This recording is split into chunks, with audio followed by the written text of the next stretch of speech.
El conflicto de los siglos.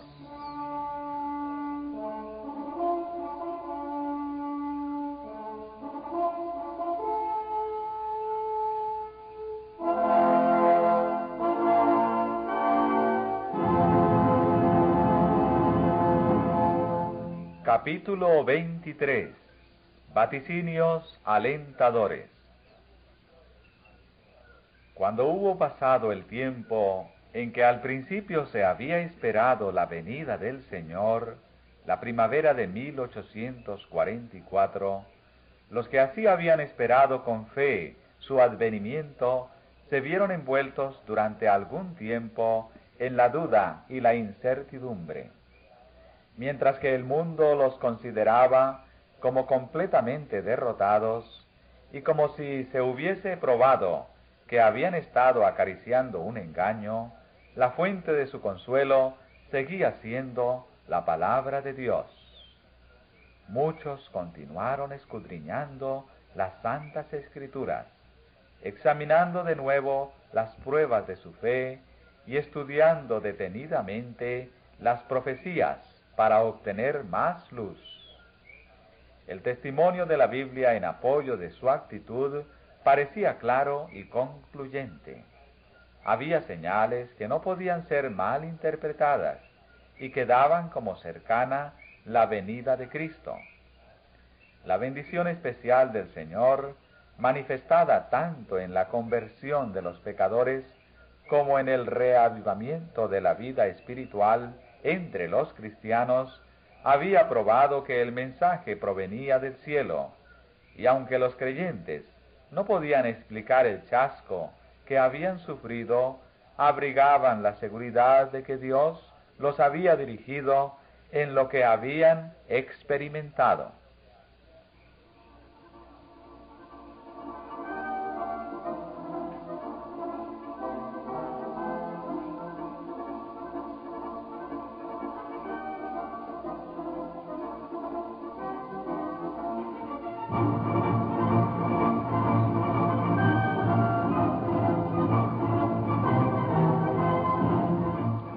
Las profecías que ellos habían aplicado al tiempo del segundo advenimiento iban acompañadas de instrucciones que correspondían especialmente con su estado de incertidumbre e indecisión, y que los animaban a esperar pacientemente en la firme creencia de que lo que entonces parecía oscuro a sus inteligencias sería aclarado a su debido tiempo.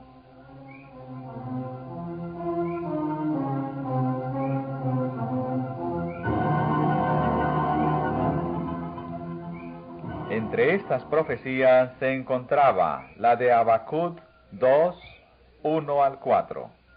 Me pondré, dije, sobre mi atalaya, me colocaré sobre la fortaleza, y estaré mirando para ver qué me dirás, Dios, y lo que yo he de responder tocante a mi queja. A lo que respondió Jehová y dijo, escribe la visión, y escúlpela sobre tablillas, para que se pueda leer corrientemente, porque la visión todavía tardará hasta el plazo señalado, bien que se apresura hacia el fin, y no engañará la esperanza. Aunque tardare, aguárdala, porque de seguro vendrá, no se tardará. Pero he aquí, al ensoberbercido, su alma no es recta en él. El justo, empero, por su fe vivirá.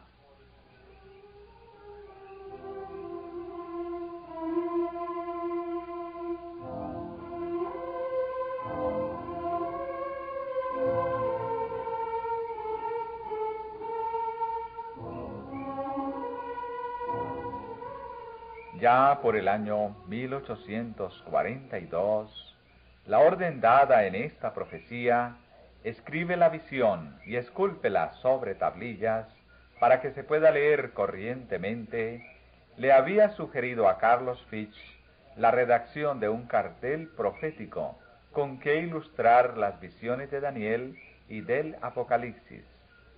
La publicación de este cartel fue considerada como cumplimiento de la orden dada por Habacuc.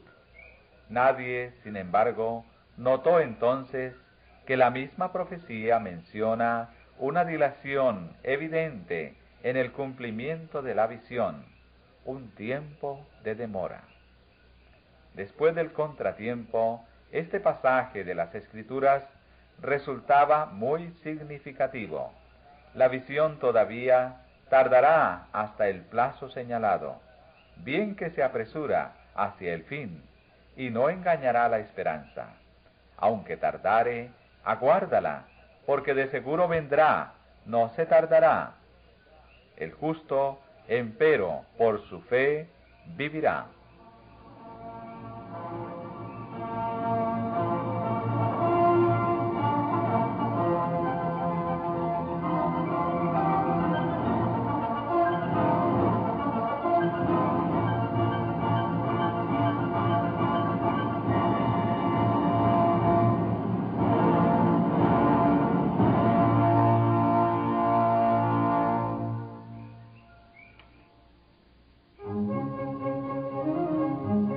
Una porción de la profecía de Ezequiel fue también fuente de fuerza y de consuelo para los creyentes. Tuve además revelación de Jehová que decía: Hijo del hombre, ¿qué refrán es este que tenéis en la tierra de Israel que dice: se van prolongando los días y fracasa toda visión? Por tanto, diles: han llegado los días y el efecto de cada visión.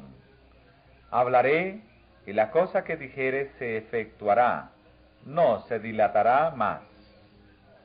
Los de la casa de Israel están diciendo: la visión que éste ve es para de aquí a muchos días.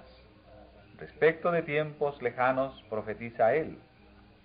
Por tanto, diles: así dice Jehová el Señor: no se dilatará más ninguna de mis palabras.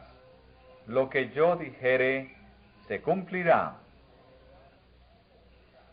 Los que esperaban se regocijaron en la creencia de que aquel que conoce el fin desde el principio había mirado a través de los siglos y, previendo su contrariedad, les había dado palabras de valor y esperanza. De no haber sido por esos pasajes de las Santas Escrituras que los exhortaban a esperar con paciencia y firme confianza en la palabra de Dios, su fe habría cejado en la hora de la prueba.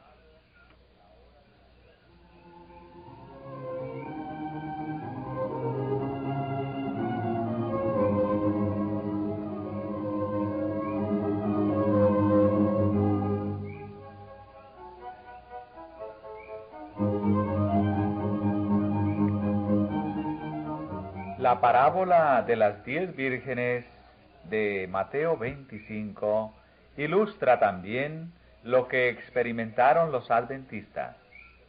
En el capítulo 24 de San Mateo, en contestación a la pregunta de sus discípulos respecto a la señal de su venida y del fin del mundo, Cristo había anunciado algunos de los acontecimientos más importantes de la historia del mundo y de la Iglesia, desde su primer advenimiento hasta su segundo, a saber, la destrucción de Jerusalén, la gran tribulación de la Iglesia bajo las persecuciones paganas y papales, el oscurecimiento del sol y de la luna y la caída de las estrellas. Después habló de su venida en su reino y refirió la parábola que describe las dos clases de siervos que esperarían su aparecimiento. El capítulo 25 empieza con las palabras: entonces el reino de los cielos será semejante a 10 vírgenes. Aquí se presenta a la Iglesia que vive en los últimos días la misma enseñanza de que se habla al fin del capítulo 24. Lo que ella experimenta se ilustra con las particularidades de un casamiento oriental.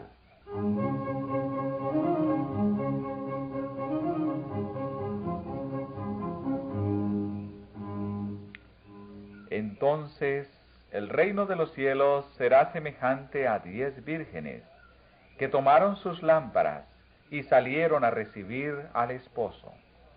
Y 5 de ellas eran insensatas, y 5 prudentes.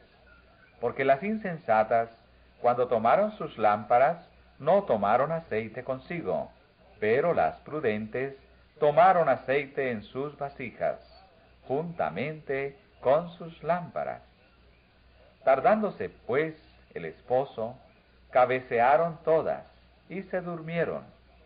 Mas a la medianoche fue oído el grito: «He aquí que viene el esposo, salid a recibirle».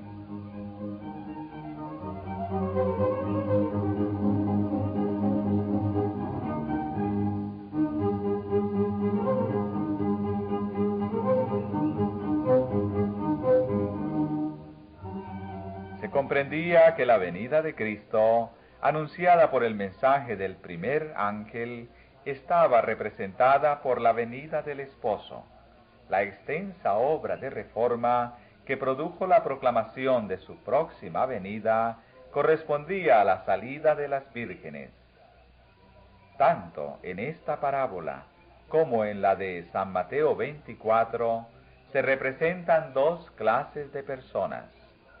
Unas y otras habían tomado sus lámparas, la Biblia, y a su luz salieron a recibir al esposo. Pero mientras que las insensatas, cuando tomaron sus lámparas, no tomaron aceite consigo, las prudentes tomaron aceite en sus vasijas, juntamente con sus lámparas. Estas últimas habían recibido la gracia de Dios, el poder regenerador e iluminador del Espíritu Santo, que convertía su palabra en una antorcha para los pies y una luz en la senda. A fin de conocer la verdad, habían estudiado las Escrituras en el temor de Dios, y habían procurado con ardor que hubiese pureza en su corazón y su vida. Tenían experiencia personal, fe en Dios y en su palabra, y esto no podían borrarlo el desengaño y la dilación. En cuanto a las otras vírgenes, cuando tomaron sus lámparas, no tomaron aceite consigo. Habían obrado por impulso. Sus temores habían sido despertados por el solemne mensaje, pero se habían apoyado en la fe de sus hermanas, satisfechas con la luz vacilante de las buenas emociones, sin comprender a fondo la verdad y sin que la gracia hubiese obrado verdaderamente en sus corazones. Habían salido a recibir al Señor, llenas de esperanza en la perspectiva de una recompensa inmediata, pero no estaban preparadas para la tardanza ni para el contratiempo. Cuando vinieron las pruebas, su fe vaciló y sus luces se debilitaron.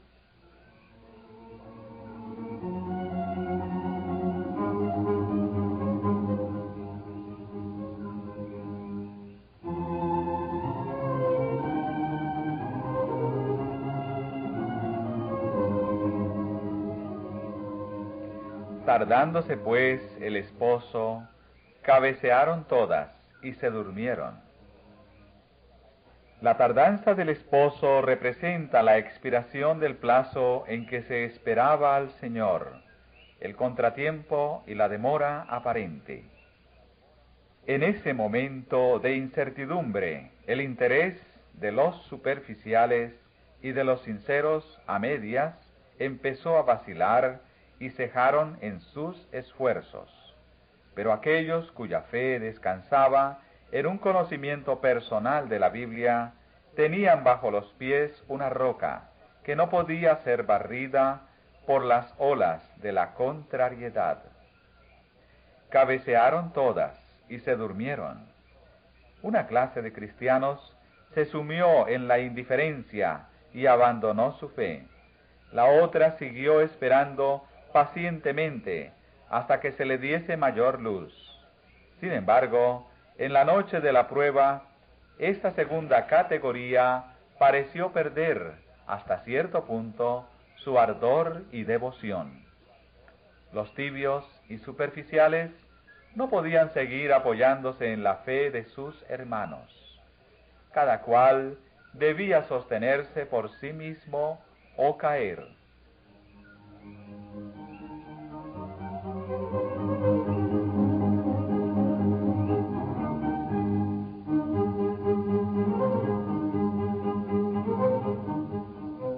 Por aquel entonces despuntó el fanatismo.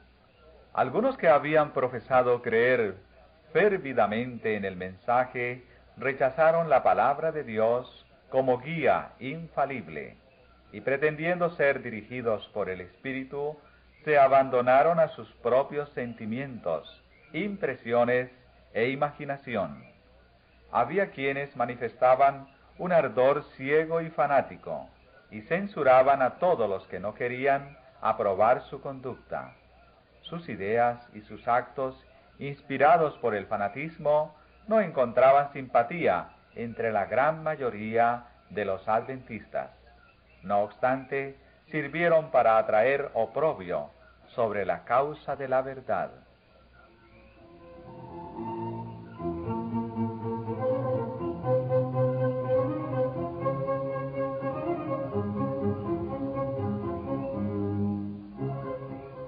Satanás estaba tratando de oponerse por este medio a la obra de Dios y destruirla.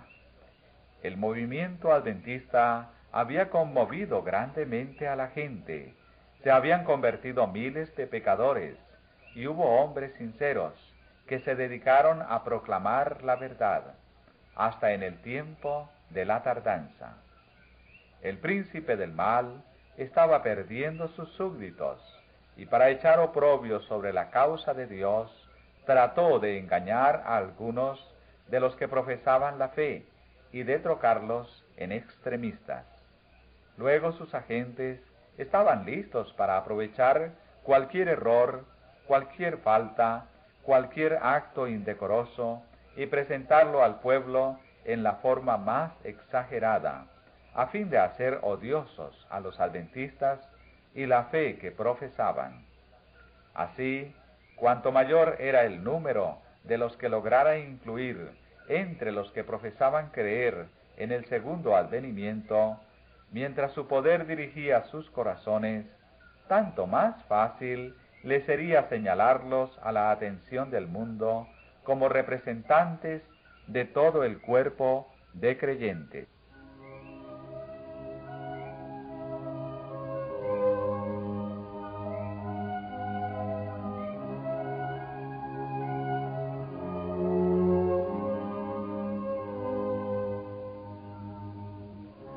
Satanás es el acusador de nuestros hermanos, y es su espíritu el que inspira a los hombres a acechar los errores y defectos del pueblo de Dios y a darles publicidad, mientras que no se hace mención alguna de las buenas acciones de este mismo pueblo. Siempre está activo cuando Dios obra para salvar las almas. Cuando los hijos de Dios acuden a presentarse ante el Señor, Satanás viene también entre ellos.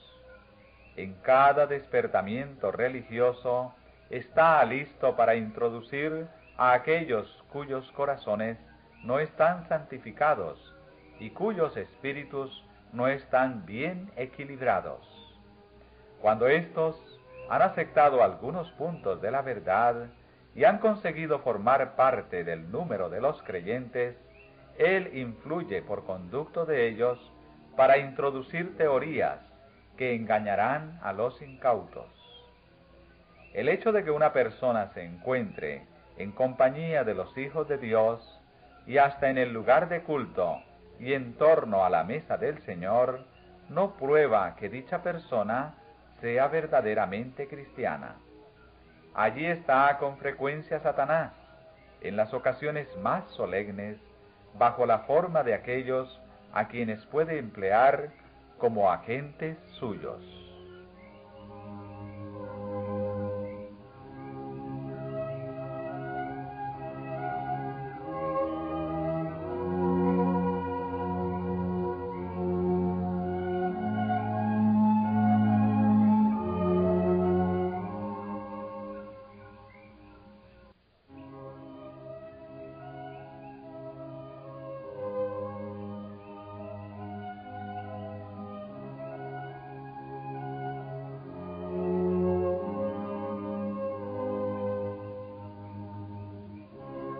El príncipe del mal disputa cada pulgada del terreno por el cual avanza el pueblo de Dios en su peregrinación hacia la ciudad celestial. En toda la historia de la Iglesia, ninguna reforma ha sido llevada a cabo sin encontrar serios obstáculos. Así aconteció en los días de San Pablo. Dondequiera que el apóstol fundase una iglesia, había algunos que profesaban aceptar la fe, pero que introducían herejías que, de haber sido recibidas, habrían hecho desaparecer el amor a la verdad. Lutero tuvo también que sufrir gran aprieto y angustia debido a la conducta de fanáticos que pretendían que Dios había hablado directamente por ellos y que, por lo tanto, ponían sus propias ideas y opiniones por encima del testimonio de las Santas Escrituras. Muchos a quienes le faltaba fe y experiencia, pero a quienes les sobraba confianza en sí mismos y a quienes les gustaba oír y contar novedades, fueron engañados por los acertos de los nuevos maestros y se unieron a los agentes de Satanás en la tarea de destruir lo que, movido por Dios, Lutero había edificado. Y los Wesleys y otros que por su influencia y su fe fueron causa de bendición para el mundo, tropezaron a cada paso con las artimañas de Satanás, que consistían en empujar a personas de celo exagerado, desequilibradas y no santificadas, a excesos de fanatismo de toda clase.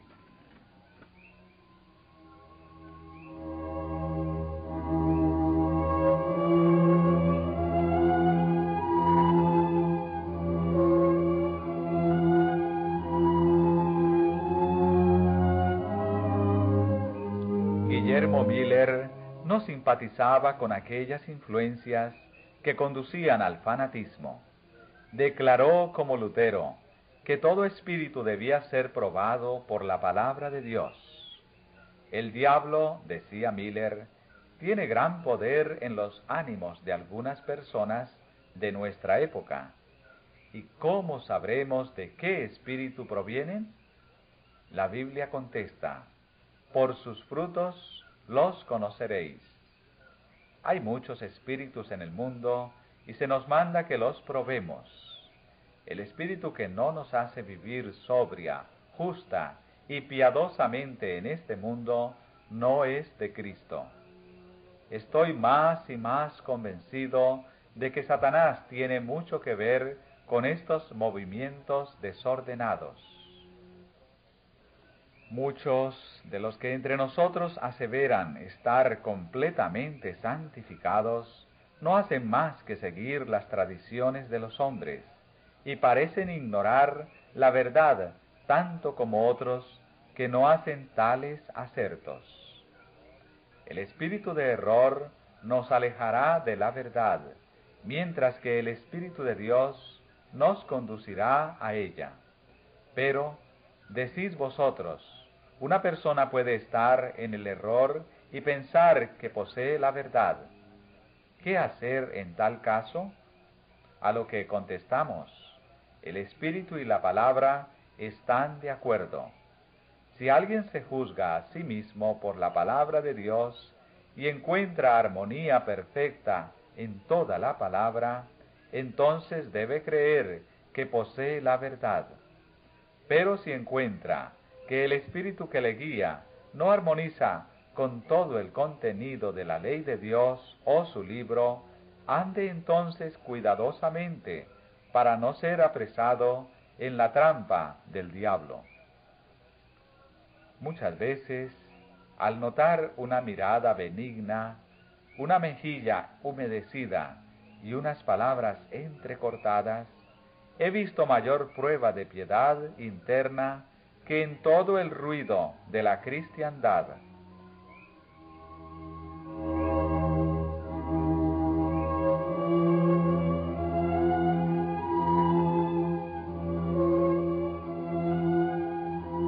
En los días de la Reforma, los adversarios de ésta achacaron todos los males del fanatismo a quienes lo estaban combatiendo con el mayor ardor. Algo semejante hicieron los adversarios del movimiento adventista, y no contentos con desfigurar y abultar los errores de los extremistas y fanáticos, hicieron circular noticias desfavorables que no tenían el menor viso de verdad. Esas personas eran dominadas por prejuicios y odios. La proclamación de la venida inminente de Cristo les perturbaba la paz. Temían que pudiese ser cierta, pero esperaban, sin embargo, que no lo fuese. Y este era el motivo secreto de su lucha contra los adventistas y su fe.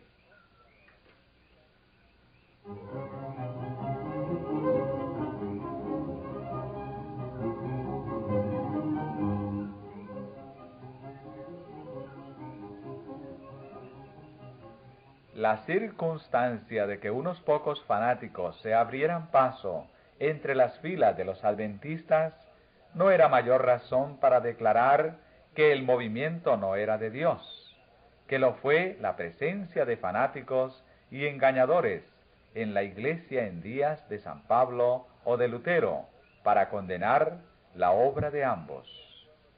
Despierte el pueblo de Dios de su somnolencia y emprenda seriamente una obra de arrepentimiento y de reforma. Escudriñe las Escrituras para aprender la verdad tal cual es en Jesús. Conságrese por completo a Dios, y no faltarán pruebas de que Satanás está activo y vigilante. Manifestará su poder por todos los engaños posibles, y llamará en su ayuda a todos los ángeles caídos de su reino.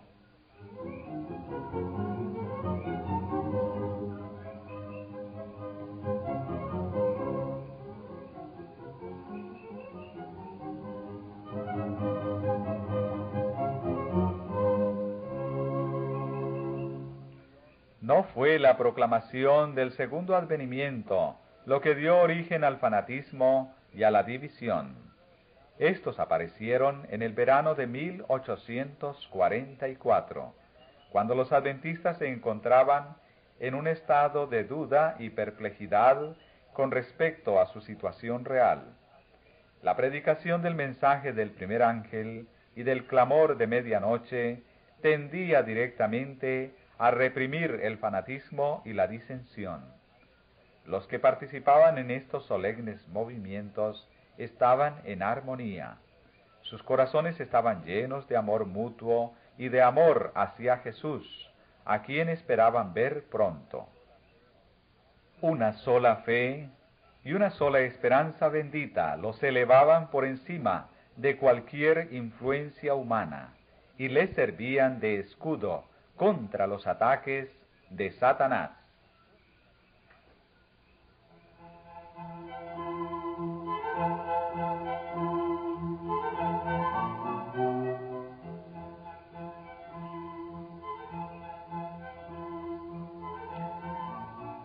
Tardándose pues el esposo, cabecearon todas y se durmieron.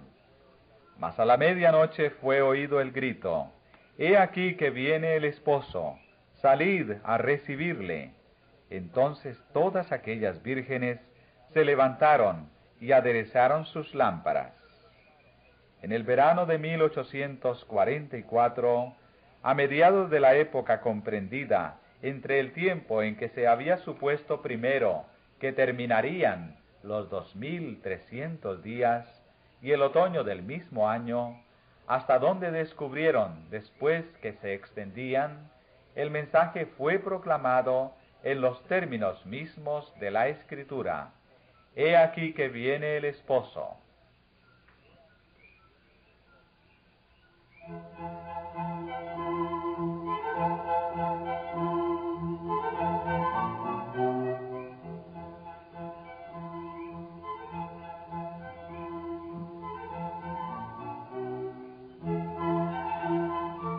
Lo que condujo a este movimiento fue el haberse dado cuenta de que el decreto de Artajerjes en pro de la restauración de Jerusalén, el cual formaba el punto de partida del periodo de los 2300 días, empezó a regir en el otoño del año 457 a.C. y no a principios del año, como se había creído anteriormente. Contando desde el otoño de 457, los 2300 años concluían en el otoño de 1844.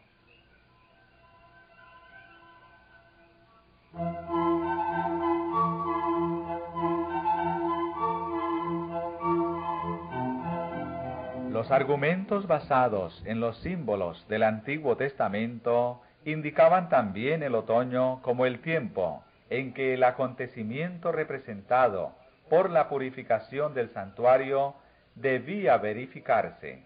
Esto resultó muy claro cuando la atención se fijó en el modo en que los símbolos relativos al primer advenimiento de Cristo se habían cumplido.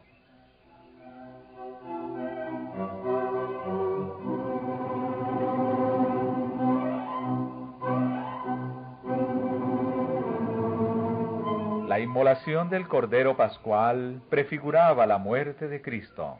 San Pablo dice: nuestra Pascua, que es Cristo, fue sacrificada por nosotros. La gavilla de las primicias del trigo, que era costumbre mecer ante el Señor en tiempo de la Pascua, era figura típica de la resurrección de Cristo.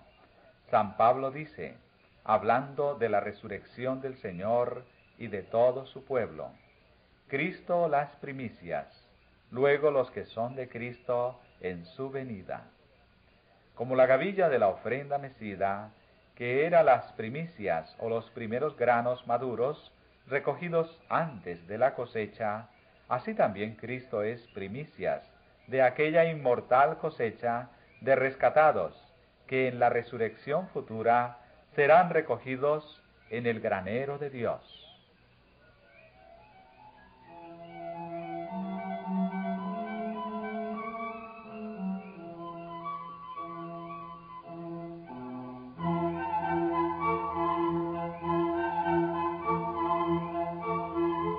Estos símbolos se cumplieron no sólo en cuanto al acontecimiento, sino también en cuanto al tiempo. El día 14 del primer mes de los judíos, el mismo día y el mismo mes en que 15 largos siglos antes el Cordero Pascual había sido inmolado, Cristo, después de haber comido la Pascua con sus discípulos, estableció la institución que debía conmemorar su propia muerte como Cordero de Dios, que quita el pecado del mundo. En aquella misma noche fue aprehendido por manos impías para ser crucificado e inmolado. Y como antitipo de la gavilla mecida, nuestro Señor fue resucitado de entre los muertos al tercer día, primicias de los que durmieron, cual ejemplo de todos los justos que han de resucitar, cuyo vil cuerpo transformará y hará semejante a su cuerpo glorioso.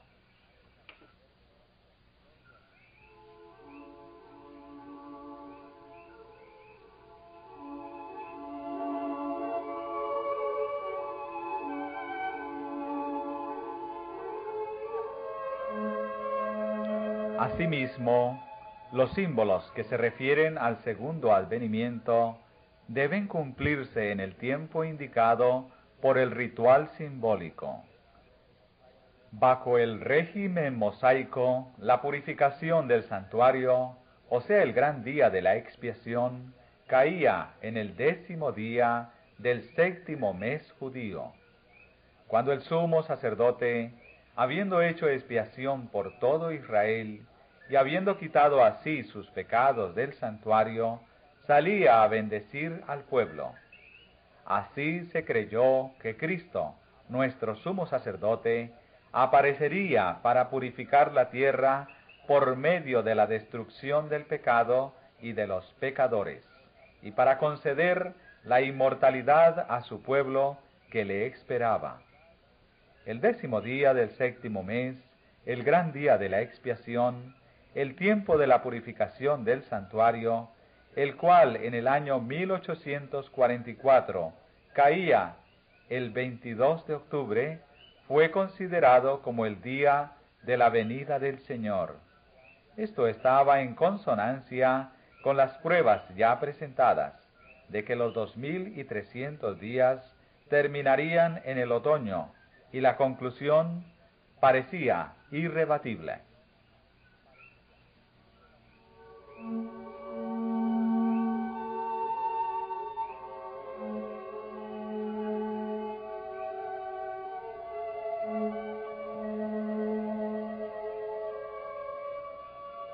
En la parábola de San Mateo 25, el tiempo de espera y el cabeceo son seguidos de la venida del esposo.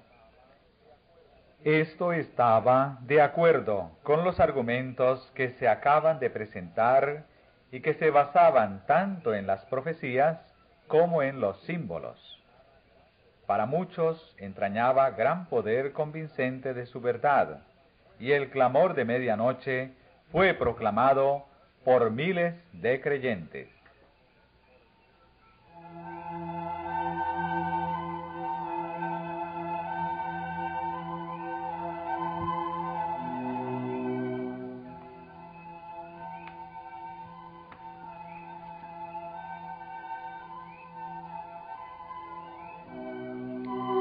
Como marea creciente, el movimiento se extendió por el país. Fue de ciudad en ciudad, de pueblo en pueblo, y hasta los lugares más remotos del campo, y consiguió despertar al pueblo de Dios que estaba esperando. El fanatismo desapareció ante esta proclamación como helada temprana ante el sol naciente. Los creyentes vieron desvanecerse sus dudas y perplejidades. La esperanza y el valor reanimaron sus corazones. La obra quedaba libre de las exageraciones propias de todo arrebato que no es dominado por la influencia de la palabra y del Espíritu de Dios. Este movimiento recordaba los periodos sucesivos de humillación y de conversión al Señor que entre los antiguos israelitas solían resultar de las reconvenciones dadas por los siervos de Dios. Llevaba el sello distintivo de la obra de Dios en todas las edades. Había en él poco gozo estático, sino más bien un profundo escudriñamiento del corazón, confesión de los pecados y renunciación al mundo. El anhelo de los espíritus abrumados era prepararse para recibir al Señor. Había perseverancia en la oración y consagración a Dios sin reserva.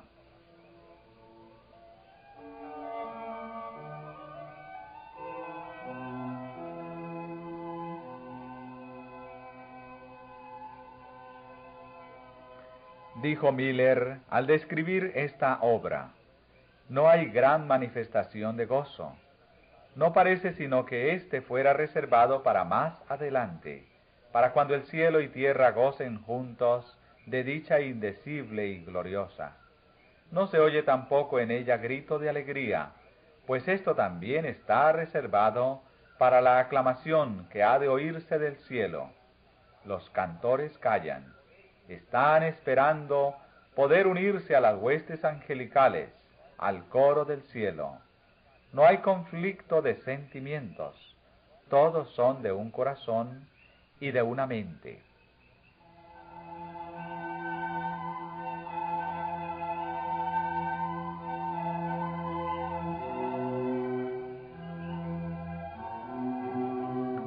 Otra persona que tomó parte en el movimiento testifica lo siguiente: produjo en todas partes el más profundo escudriñamiento del corazón y humillación del alma ante el Dios del alto cielo. Ocasionó un gran desapego de las cosas de este mundo, hizo cesar las controversias y animosidades, e impulsó a confesar los malos procederes y a humillarse ante Dios, y a dirigirle súplicas sinceras y ardientes para obtener perdón. Causó humillación personal y postración del alma, cual nunca las habíamos presenciado hasta entonces. Como el Señor lo dispusiera por boca del profeta Joel, para cuando el día del Señor estuviese cerca, produjo un desgarramiento de los corazones y no de las vestiduras, y la conversión al Señor con ayuno, lágrimas y lamentos. Como Dios lo dijera por conducto de Zacarías, un espíritu de gracia y oración fue derramado sobre sus hijos, y miraron a aquel a quien habían traspasado. Había gran pesar en la tierra, y los que estaban esperando al Señor afligían sus almas ante Él.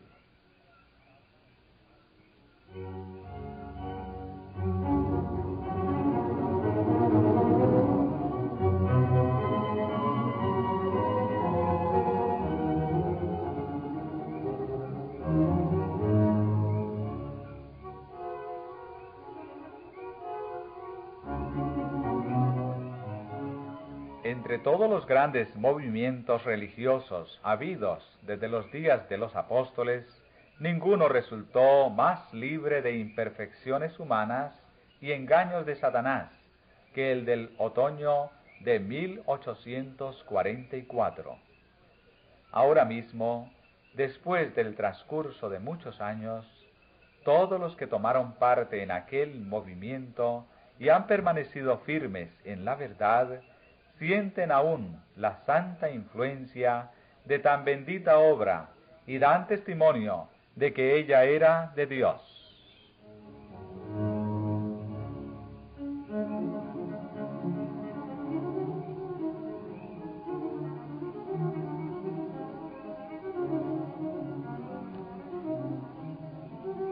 Al clamar, «He aquí que viene el esposo, salid a recibirle», los que esperaban se levantaron y aderezaron sus lámparas. Estudiaron la palabra de Dios con una intensidad e interés antes desconocidos. Fueron enviados ángeles del cielo para despertar a los que se habían desanimado y para prepararlos a recibir el mensaje. La obra no descansaba en la sabiduría y los conocimientos humanos, sino en el poder de Dios. No fueron los de mayor talento, sino los más humildes y piadosos, los que oyeron y obedecieron primero al llamamiento. Los campesinos abandonaban sus cosechas en los campos. Los artesanos dejaban sus herramientas y con lágrimas y gozo iban a pregonar el aviso. Los que anteriormente habían encabezado la causa fueron los últimos en unirse a este movimiento. Las iglesias en general cerraron sus puertas a este mensaje, y muchos de los que lo aceptaron se separaron de sus congregaciones. En la providencia de Dios, esta proclamación se unió con el segundo mensaje angelical y dio poder a la obra.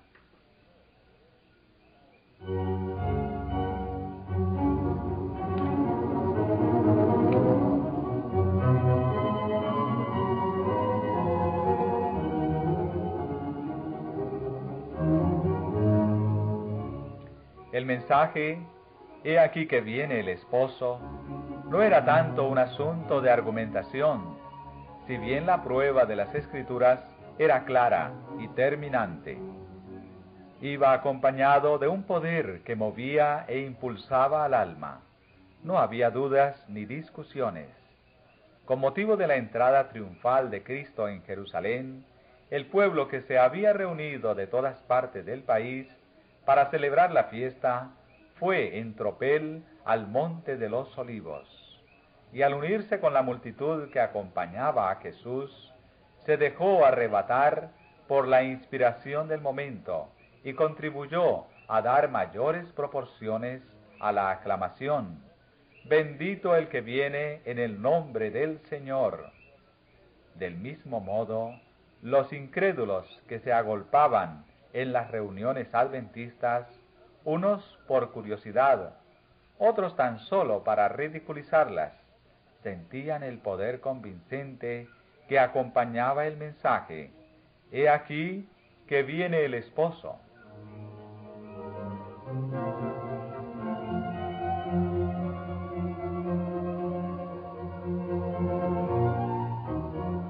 En aquel entonces había una fe que atraía respuestas del cielo a las oraciones, una fe que se atenía a la recompensa.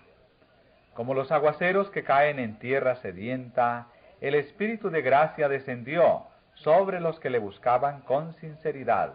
Los que buscaban verse pronto cara a cara con su Redentor sintieron una solemnidad y un gozo indecibles. El poder suavizador y sojuzgador del Espíritu Santo cambiaba los corazones, pues sus bendiciones eran dispensadas abundantemente sobre los fieles creyentes.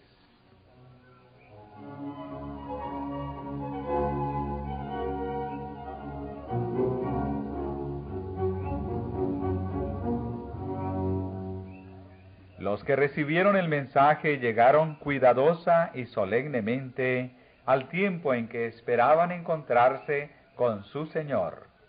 Cada mañana sentían que su primer deber consistía en asegurar su aceptación para con Dios. Sus corazones estaban estrechamente unidos y oraban muchos unos con otros y unos por otros. A menudo se reunían en sitios apartados para ponerse en comunión con Dios, y oíanse voces de intercesión que desde los campos y las arboledas ascendían al cielo. La seguridad de que el Señor les daba su aprobación era para ellos más necesaria que su alimento diario, y si alguna nube oscurecía sus espíritus, no descansaban hasta que se hubiera desvanecido. Como sentían el testimonio de la gracia que les perdonaba, anhelaban contemplar a aquel a quien amaban sus almas.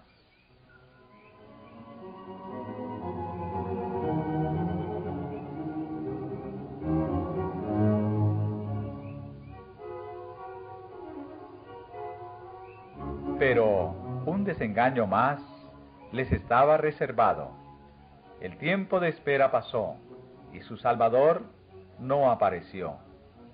Con confianza inquebrantable habían esperado su venida, y ahora sentían lo que María cuando, al ir al sepulcro del Salvador y encontrándolo vacío, exclamó llorando: se han llevado a mi Señor, y no sé dónde le han puesto.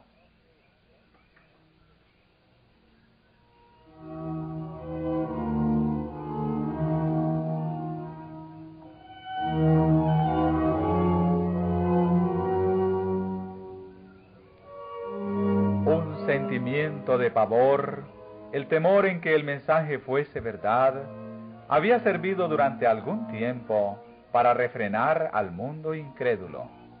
Cumplido el plazo, ese sentimiento no desapareció del todo.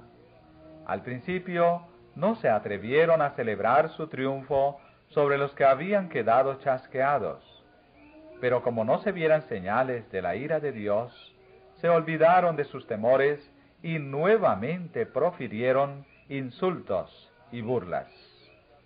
Un número notable de los que habían profesado creer en la próxima venida del Señor abandonaron su fe. Algunos que habían tenido mucha confianza quedaron tan hondamente heridos en su orgullo que hubiesen querido huir del mundo. Como Jonás, se quejaban de Dios y habrían preferido la muerte a la vida. Los que habían fundado su fe en opiniones ajenas y no en la palabra de Dios, estaban listos para cambiar otra vez de parecer. Los burladores atrajeron a sus filas a los débiles y cobardes, y todos estos convinieron en declarar que ya no podía haber temor ni expectación. El tiempo había pasado, el Señor no había venido, y el mundo podría subsistir como antes, miles de años.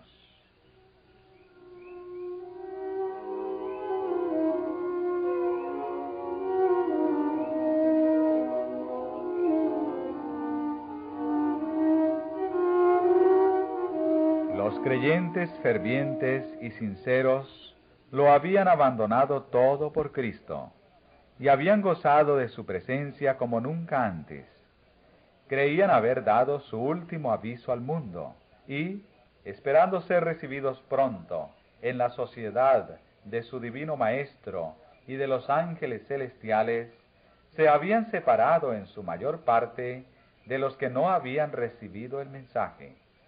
Habían orado con gran fervor: ven, Señor Jesús, ven presto, pero no vino.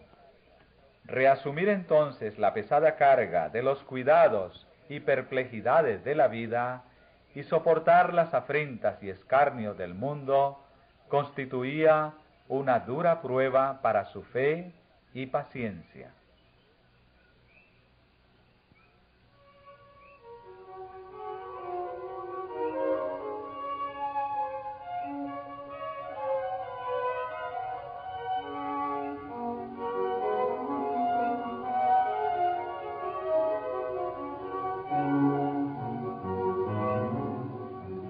Con todo, este contratiempo no era tan grande como el que experimentaron los discípulos cuando el primer advenimiento de Cristo. Cuando Jesús entró triunfalmente en Jerusalén, sus discípulos creían que estaba a punto de subir al trono de David y de libertar a Israel de sus opresores. Llenos de esperanza y de gozo anticipado, rivalizaban unos con otros en tributar honor a su rey. Muchos tendían sus ropas como alfombra en su camino y esparcían ante él palmas frondosas. En su gozo y entusiasmo unían sus voces a la alegre aclamación: «Hosana al Hijo de David». Cuando los fariseos, incomodados y airados por esta explosión de regocijo, expresaron el deseo de que Jesús censurara a sus discípulos, él contestó: si éstos callaran, las piedras clamarían. Las profecías deben cumplirse. Los discípulos estaban cumpliendo el propósito de Dios. Sin embargo, un duro contratiempo les estaba reservado. Pocos días pasaron antes que fueran testigos de la muerte atroz del Salvador y de su sepultura. Su expectación no se había realizado y sus esperanzas murieron con Jesús. Fue tan solo cuando su Salvador hubo salido triunfante del sepulcro, cuando pudieron darse cuenta de que todo había sido predicho por la profecía y de que era necesario que el Mesías padeciese y resucitase de entre los muertos.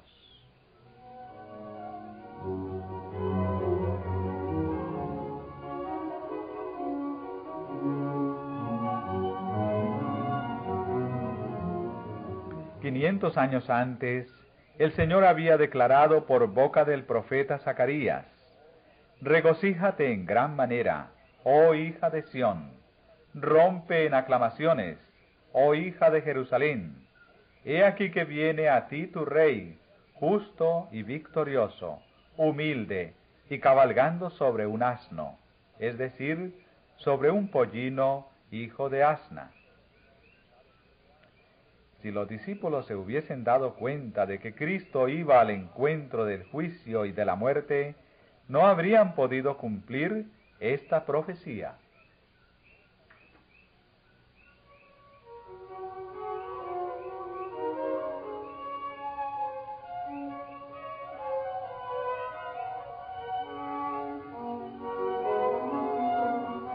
Del mismo modo, Miller y sus compañeros cumplieron la profecía y proclamaron un mensaje que la inspiración había predicho y que iba a ser dada al mundo, pero que ellos no hubieran podido dar si hubiesen entendido por completo las profecías que indicaban su contratiempo y que presentaban otro mensaje que debía ser predicado a todas las naciones antes de la venida del Señor. Los mensajes del primer ángel y del segundo fueron proclamados en su debido tiempo y cumplieron la obra que Dios se había propuesto cumplir por medio de ellos.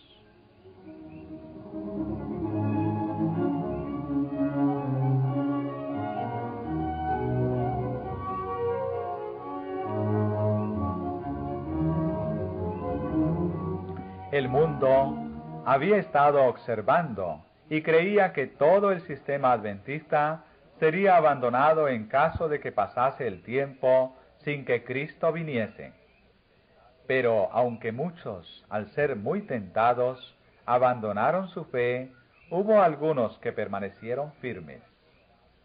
Los frutos del movimiento adventista, el espíritu de humildad, el examen del corazón, la renunciación al mundo y la reforma de la vida que habían acompañado la obra, probaban que ésta era de Dios. No se atrevían a negar que el poder del Espíritu Santo hubiera acompañado la predicación del segundo advenimiento, y no podían descubrir error alguno en el cómputo de los periodos proféticos. Los más hábiles de sus adversarios no habían logrado echar por tierra su sistema de interpretación profética. Sin pruebas bíblicas, no podían consentir en abandonar posiciones que habían sido alcanzadas merced a la oración y a un estudio formal de las Escrituras, por inteligencias alumbradas por el Espíritu de Dios y por corazones en los cuales ardía el poder vivificante de éste, pues eran posiciones que habían resistido a las críticas más agudas y a la oposición más violenta por parte de los maestros de religión del pueblo y de los sabios mundanos, y que habían permanecido firmes ante las fuerzas combinadas del saber y de la elocuencia y las afrentas y ultrajes tanto de los hombres de reputación como de los más viles.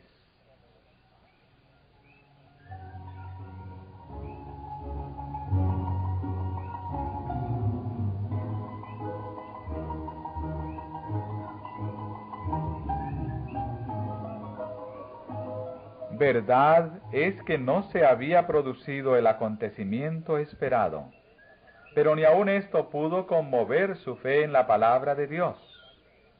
Cuando Jonás proclamó en las calles de Nínive que en el plazo de 40 días la ciudad sería destruida, el Señor aceptó la humillación de los ninivitas y prolongó su tiempo de gracia. No obstante, el mensaje de Jonás fue enviado por Dios, y Nínive fue probada por la voluntad divina. Los adventistas creyeron que Dios les había inspirado de igual modo para proclamar el aviso del juicio. El aviso, decían, probó los corazones de todos los que lo oyeron, y despertó interés por el advenimiento del Señor. ¿O determinó un odio a su venida que resultó visible o no?